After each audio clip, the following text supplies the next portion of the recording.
రుతుపవనాలు వచ్చాయి, తొలకరి వానలు పలకరించాయి. కానీ ఉక్కపోతల నుంచి మాత్రం ఉపశమనం లభించడం లేదు. పైగా డీహైడ్రేషన్, వడదెబ్బలతో జనం అనారోగ్యం పాలవుతున్నారు. ఇంతకీ తెలుగు రాష్ట్రాల్లో ఈ పరిస్థితికి కారణమేంటి? తెలుగు రాష్ట్రాల్లోకి రుతుపవనాలు ప్రవేశించి 2 వారాలైంది. వర్షాలు కూడా పడుతున్నాయి. ఉష్ణోగ్రతలు కూడా కొంతవరకు తగ్గాయి. కానీ ఉక్కపోతల వల్ల జనం ఉక్కిరిబిక్కిరి అవుతున్నారు.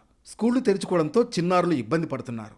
సాధారణంగా వర్షాకాలం ప్రారంభమవగానే వాతావరణం చల్లబడుతుంది.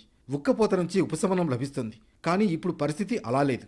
వాన పడిన రోజు కాస్త చల్లగా ఉంటుంది. వర్షం పడలేదంటే భగభగ మండిపోతుంది. ఏసీ గదుల్లోనో ఫ్యాన్ల కిందనో గడపాల్సిందే. అనూహ్య వాతావరణ పరిస్థితుల వల్ల ఏ పని చేయలేని పరిస్థితి.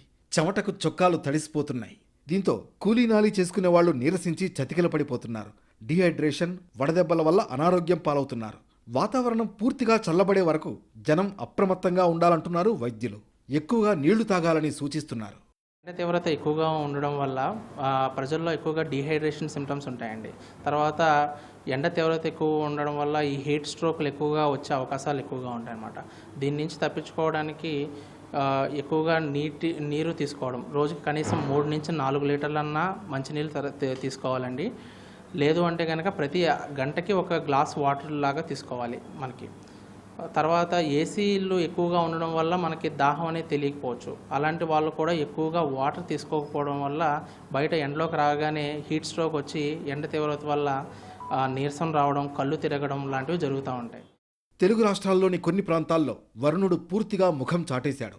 దీంతో పగలు రాత్రి అన్న తేడా లేకుండా ఉక్కపోతలతో అవస్థలు పడుతున్నారు జనం.